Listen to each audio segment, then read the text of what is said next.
Senior researcher Zirak adjusted the environmental controls in their observation pod, trying to find the right balance of nitrogen and methane that would help them focus.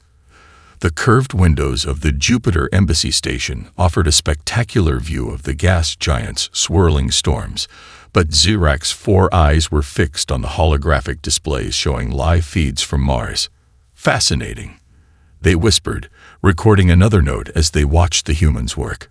Subject species continues to defy standard crisis protocols. Their crystalline data pad chimed softly as it logged the observation. The situation on Mars had deteriorated rapidly in the past 12 Earth hours.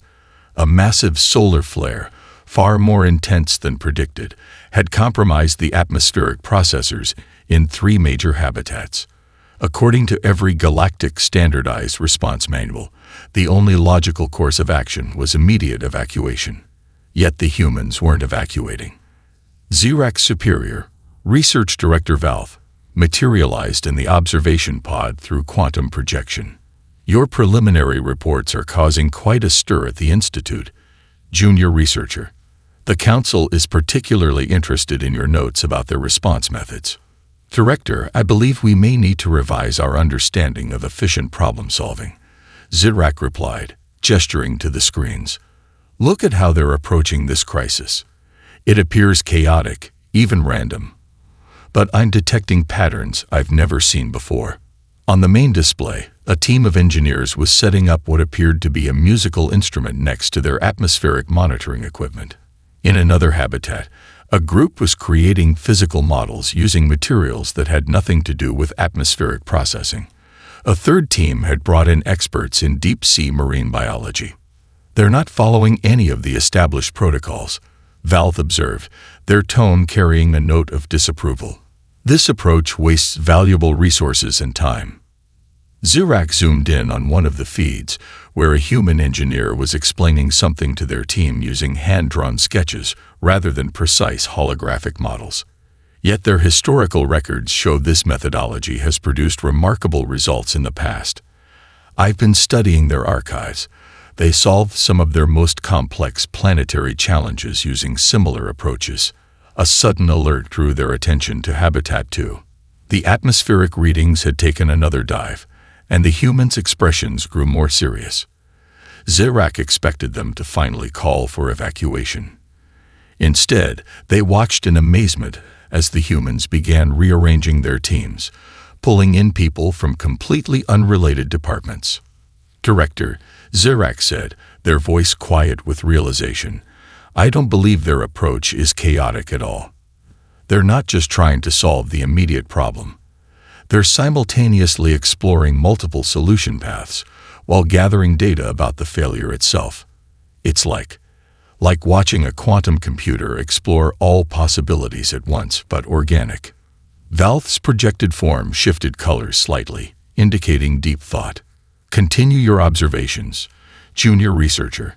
The Institute is particularly interested in understanding how they maintain efficiency with such seemingly scattered methods. As Valve's projection faded, Zirak turned back to the displays. In Habitat 3, someone had brought in what appeared to be old technical manuals from Earth's early space age. The humans were comparing them to current systems, engaged in animated discussion. Zirak added another note.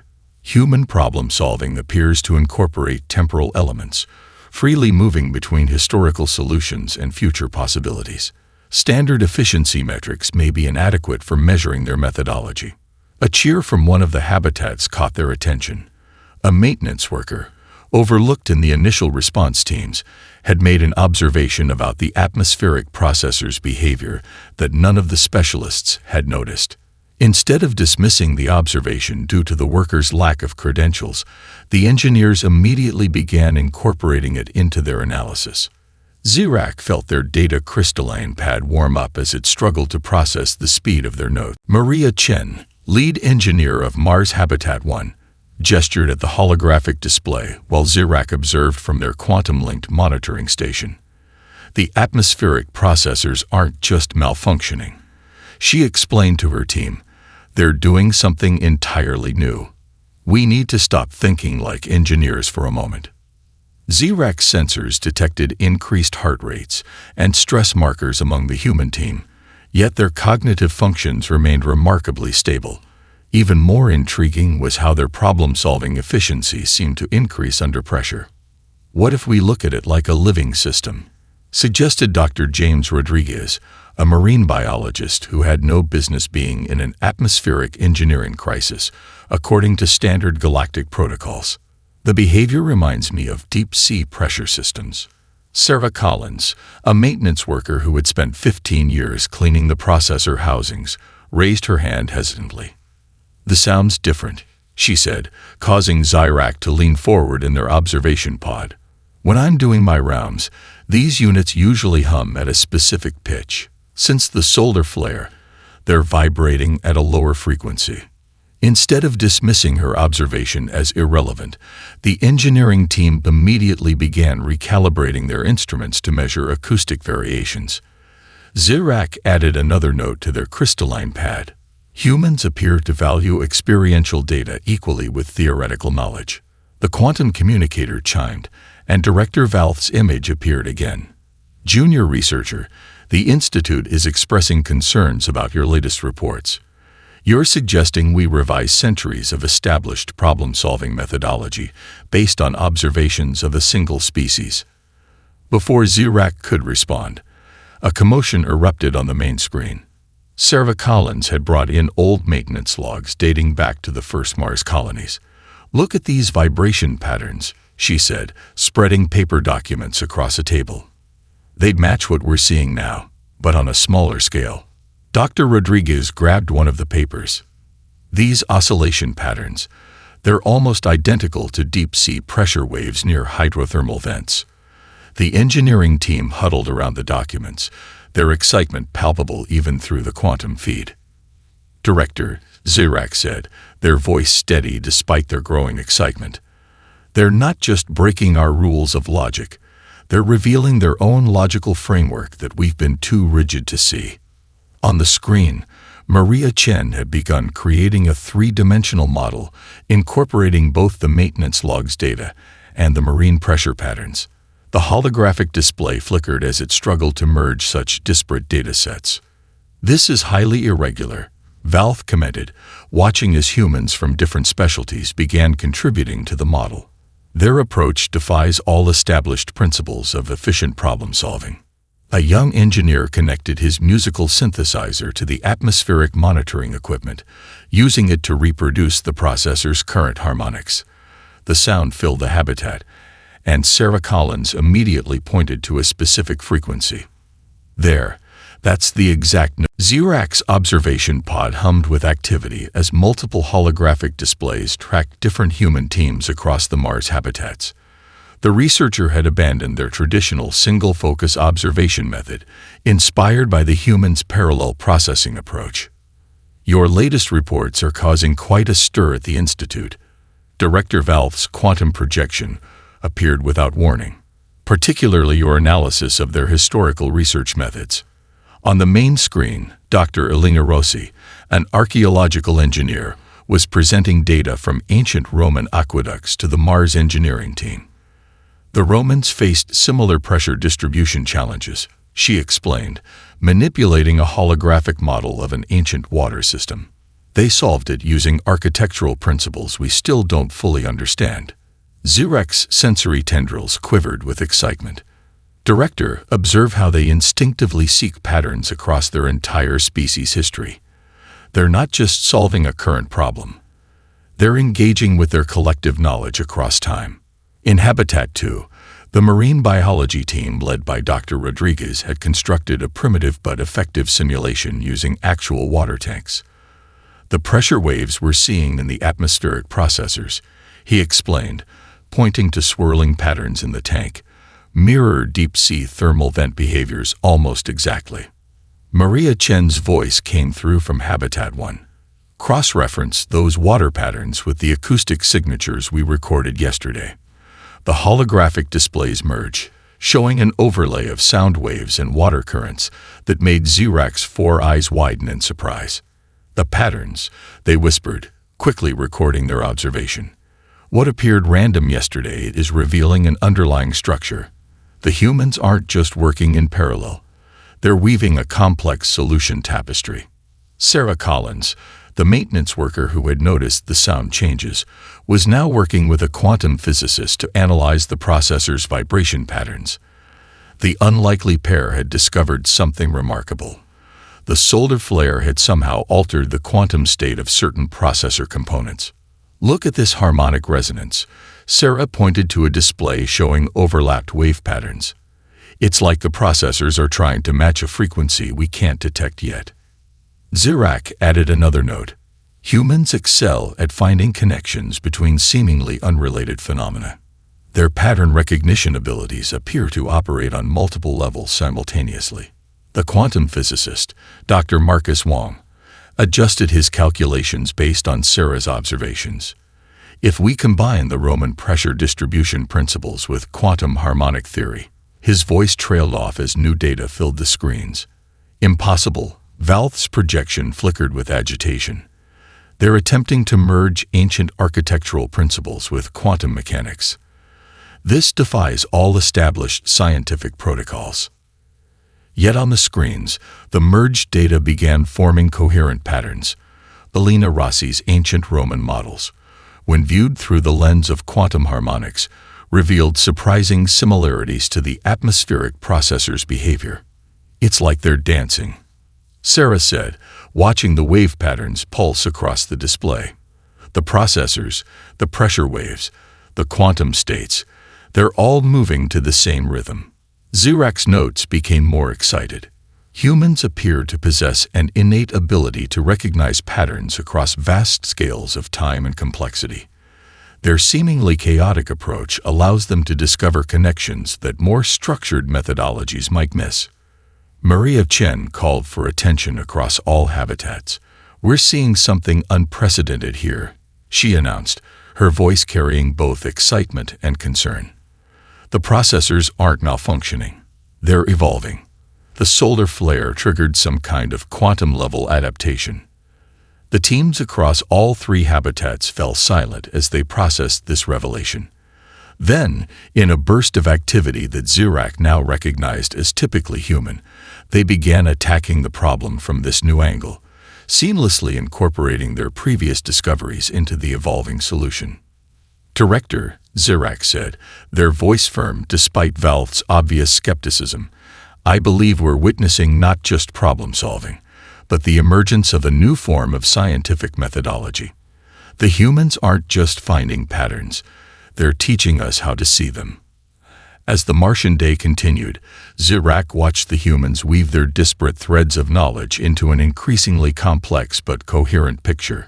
What had seemed like chaos was revealing itself as a dance of discovery, performed across scales of space and time that even the advanced galactic civilization had never thought to connect. The Jupiter Embassy Station's observation pod had transformed over the past 3 days.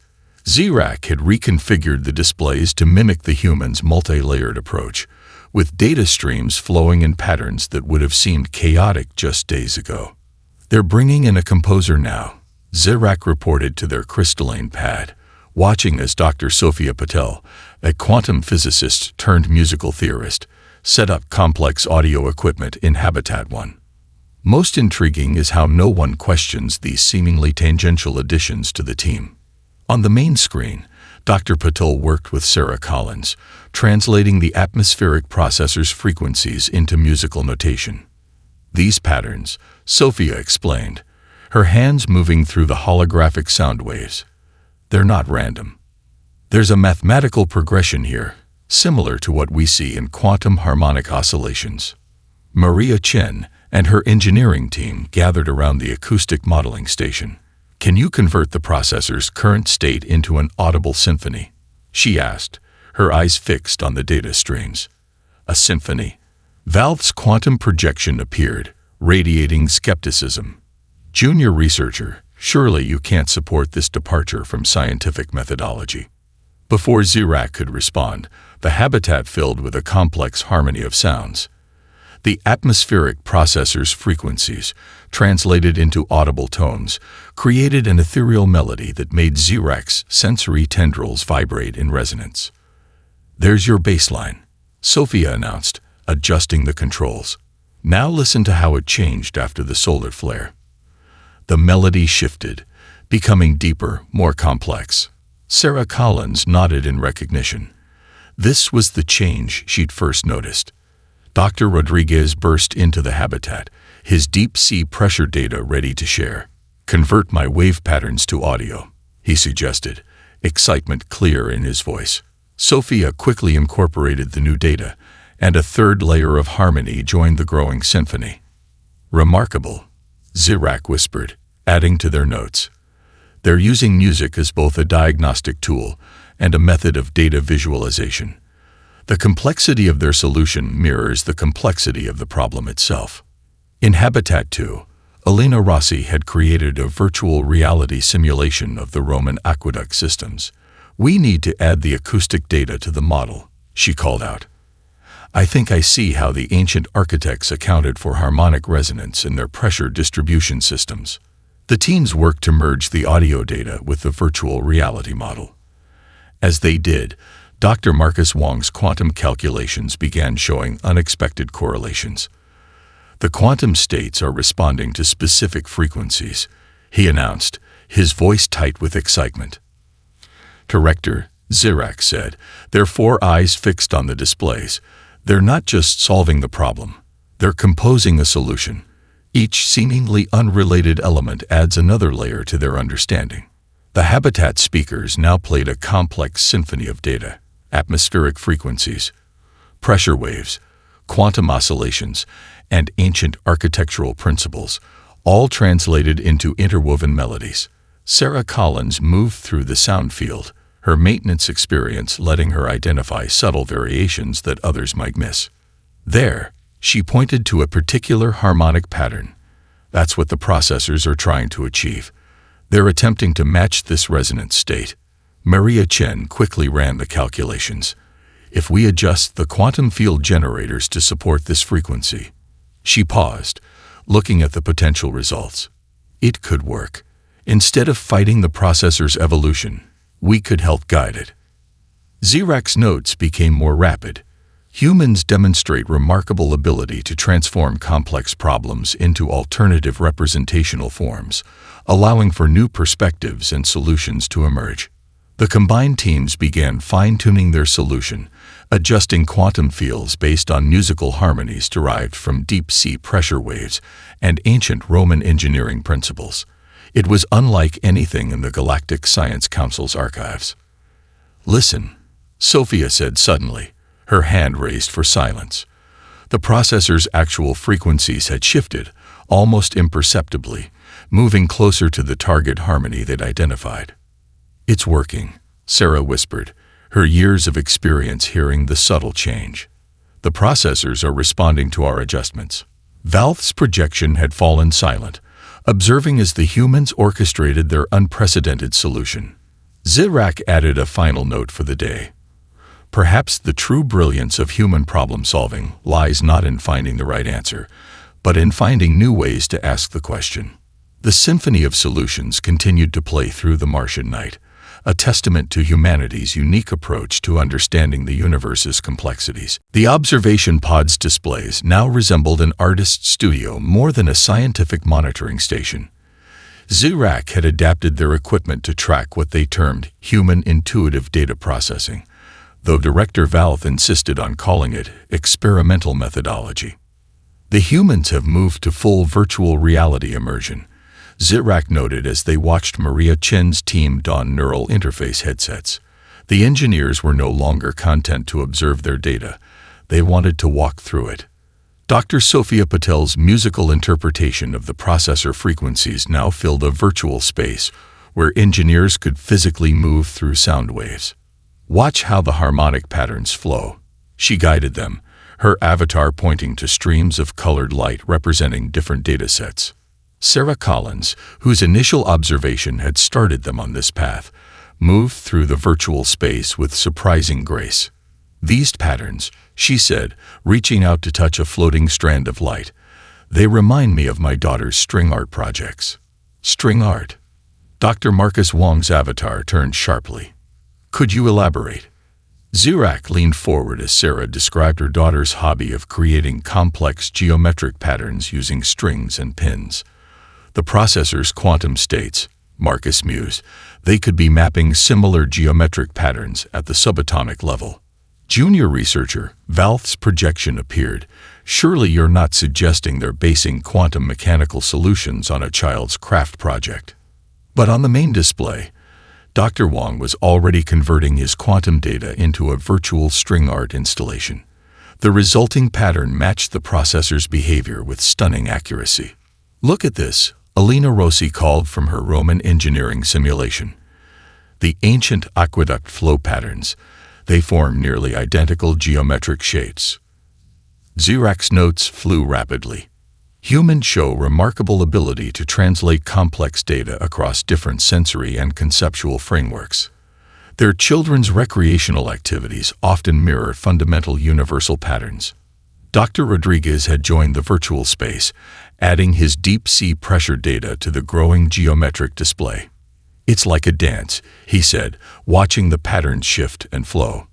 "Each system is performing the same movements, just at different scales." Maria Chen began adjusting the virtual interface. "Let's make it interactive," she suggested. "If we can feel how the patterns want to move, maybe we can understand where they're trying to go." The engineering team began literally dancing with their data, their movements influencing the virtual patterns around them. Sarah Collins, guided by her intuitive understanding of the processor's rhythms, led them through the geometric spaces.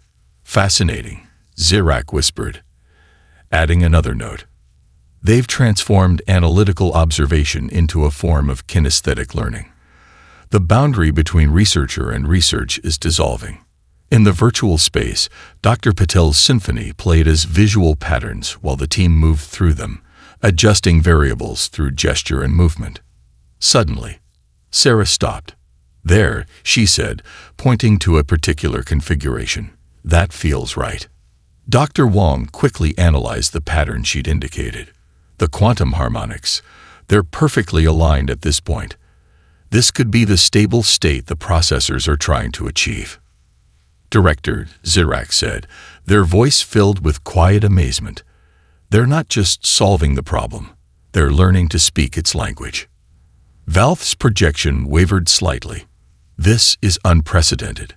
No species has ever attempted to understand quantum mechanics through interpretive dance." Yet the data was undeniable.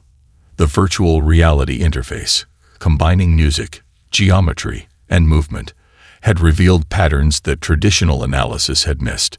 The processor's evolution was following a complex but recognizable choreography. "We need to adjust our approach," Maria announced, her avatar still moving through the data streams. "Instead of trying to control the processor's quantum states, we need to guide them, like dance partners."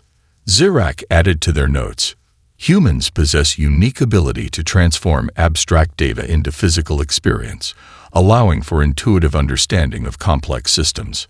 As the team continued their data dance, the atmospheric processors began showing signs of stabilization. Their quantum states, guided by the humans' understanding of their geometric patterns, were settling into a new but stable configuration. The observation pod's displays pulsed with light and color, reflecting the harmony of human and machine movement. Zirak watched as centuries of galactic scientific methodology were transformed by a species that dared to dance with their data. Morning light streamed through the Martian habitat's windows as a new figure stepped into the virtual data space. Maya Patel, an environmental artist specializing in complex system visualization, moved through the holographic patterns with the same intuition her sister Sophia had shown with sound. "The processor's behavior has a distinct visual rhythm," Maya explained, her hands weaving through the data streams. "We've been thinking in terms of engineering, but what if we consider it as a form of artistic expression?"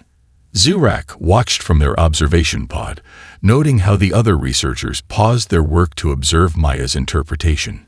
Even Director Valve's quantum projection remained silent, the usual skepticism temporarily suspended. "Look at these color patterns," Maya continued, manipulating the virtual display. "They're reminiscent of how Earth's aurora borealis responds to solar activity." She began mapping the processor's quantum states using a color spectrum that made Zirac's visual receptors tingle with unexpected clarity. Dr. Marcus Wong leaned forward, his attention caught by a particular pattern. "The quantum state transitions. They follow the same flow as your color gradients." He quickly overlaid his calculations with Maya's artistic interpretation. "Remarkable," Zirac whispered to their crystalline pad. "The humans are finding mathematical precision in artistic intuition. Their ability to synthesize seemingly opposing approaches continues to exceed expectations." Sarah Collins, who had been quietly observing, suddenly pointed to a shifting pattern in Maya's visualization. "That's exactly how the harmonics feel when I'm near the processors. It's like they're trying to paint with quantum states." Maria Chen's team quickly began incorporating the new visual language into their models. The habitat's displays now showed a mesmerizing blend of engineering data, musical harmonics, and artistic interpretation, all moving in synchronized patterns. "Watch what happens when we apply the golden ratio to the color distribution," Maya suggested, adjusting the visualization parameters. The resulting pattern caused Dr. Wong's quantum calculations to light up with confirmation signals. Junior researcher Valve finally spoke, their projection flickering with what Zirac recognized as suppressed excitement. "Are you recording these correlations between artistic principles and quantum mechanics?" "Indeed, Director," Zirac responded, their sensory tendrils quivering.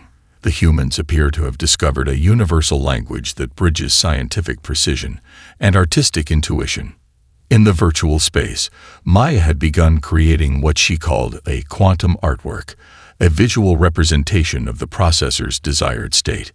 Engineers and scientists moved through her creation, identifying key patterns that matched their technical data. "It's like the processors are trying to achieve a specific aesthetic," Dr. Elena Rossi observed, comparing the patterns to her archaeological data. Even the Roman aqueducts showed similar artistic principles in their engineering. Zirac's notes became more detailed.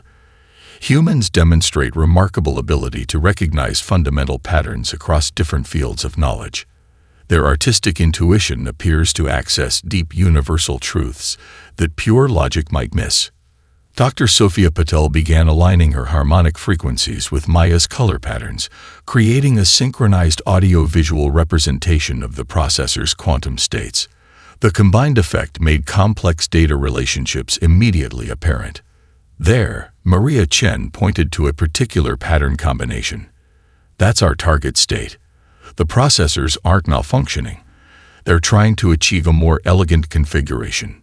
The team began adjusting their quantum field manipulators to guide the processors toward this newly identified state, using Maya's artistic visualization as a reference map. The processors responded immediately, their frequencies shifting closer to the desired harmony. "Director," Zirac said, their voice steady despite their excitement, "I believe we're witnessing the emergence of a new scientific paradigm. The humans have found a way to unite objective measurement with subjective interpretation." Valve's projection showed signs of what humans would call amazement. This could revolutionize how the galaxy approaches complex problem-solving. As the Martian day progressed, the team continued refining their artistic scientific approach.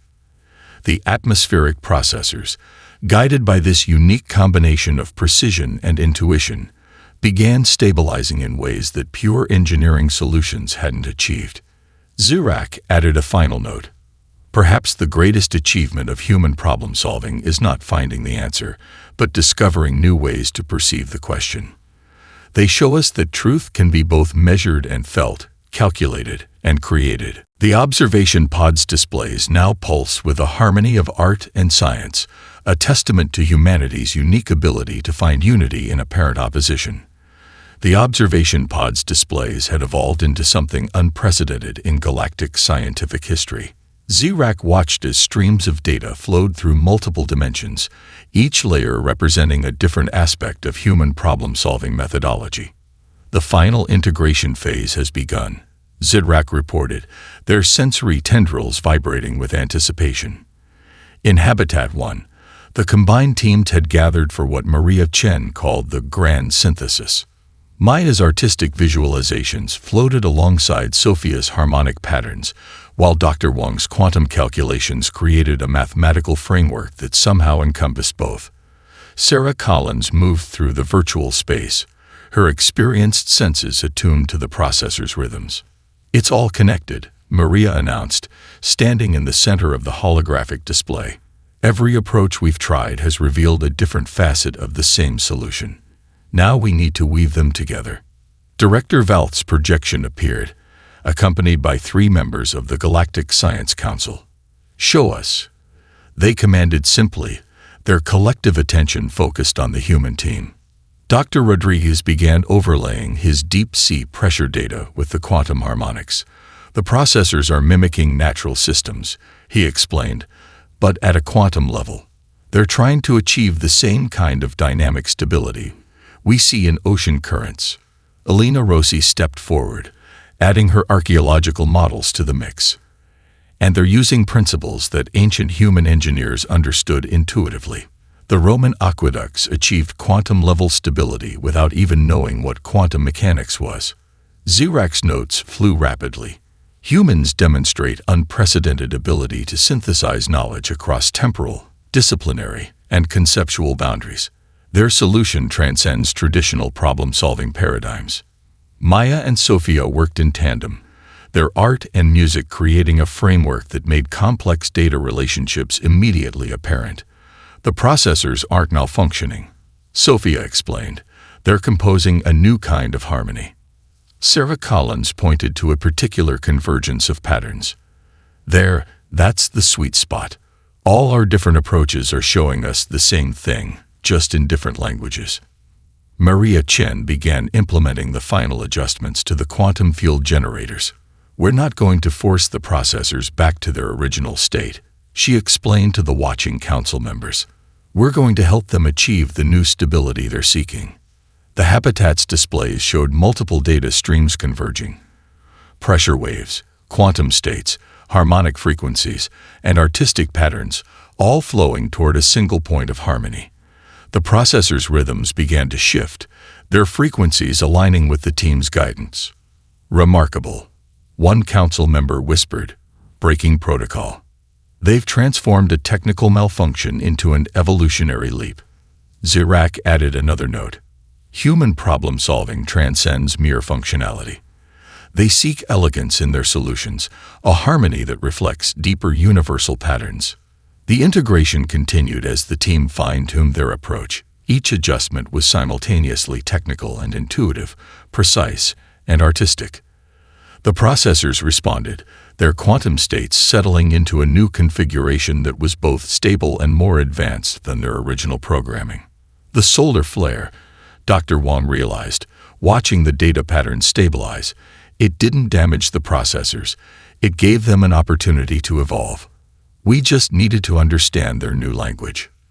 Maria Chen called for attention across all habitats. "Integration is at 90%, she announced. "The processors aren't just stable, they're operating at higher efficiency than ever before." Valth turned to Zirak, their projection showing signs of what humans would call humility. "Your observations have initiated a paradigm shift in galactic science," they admitted. "We have much to learn from human methodology." As the final adjustments were made, Zirak watched the processors achieve their new state of harmony. The solution was neither purely technical nor purely intuitive, but a seamless blend of all approaches. It was, in essence, uniquely human. Their final note for the day read, "Human problem-solving represents a higher order of complexity than previously recognized. Their apparent chaos contains patterns we are only beginning to understand. They show us that the most elegant solutions emerge not from rigid methodology, but from the ability to weave together multiple ways of knowing." The Martian habitats hummed with new energy as the processors settled into their evolved state, a testament to humanity's unique ability to transform crisis into opportunity, chaos into harmony, and problems into possibilities. The Grand Hall of the Galactic Science Council shimmered with quantum-projected attendees from across the galaxy. Zirac stood at the center, their crystalline data pad containing weeks of observations that would forever change how the galaxy approached problem-solving. Distinguished council members, Zirac began, their voice steady despite the gravity of the moment. What we witnessed on Mars represents more than a solution to a technical problem. It demonstrates an entirely new way of understanding the universe itself. The holographic displays activated, showing the intricate dance of data that had led to the processor's evolution. Maria Chen and her team sat in the human section, their presence a testament to the unprecedented nature of this presentation. The humans didn't just solve the problem, Zirac continued, manipulating the displays to show the multiple layers of their approach. They transformed our understanding of what a solution could be. The hall filled with murmurs as Zirac showed the integration of art, music, quantum mechanics, and intuitive knowledge. Sarah Collins' initial observation about changing harmonics played alongside Maya's artistic interpretations and Dr. Wang's quantum calculations. What appeared to us as chaos, Zirac explained, was actually a more sophisticated order than our traditional methods could recognize. The humans weren't being inefficient. They were operating at a higher level of complexity than our metrics could measure. Director Valve stepped forward, their projection more solid than usual to mark the importance of the occasion. The Institute has already begun incorporating human methodologies into our educational programs. Their approach reveals patterns we've been blind to for millennia. The displays showed the evolved Martian processors, now operating at efficiencies that exceeded all previous galactic standards.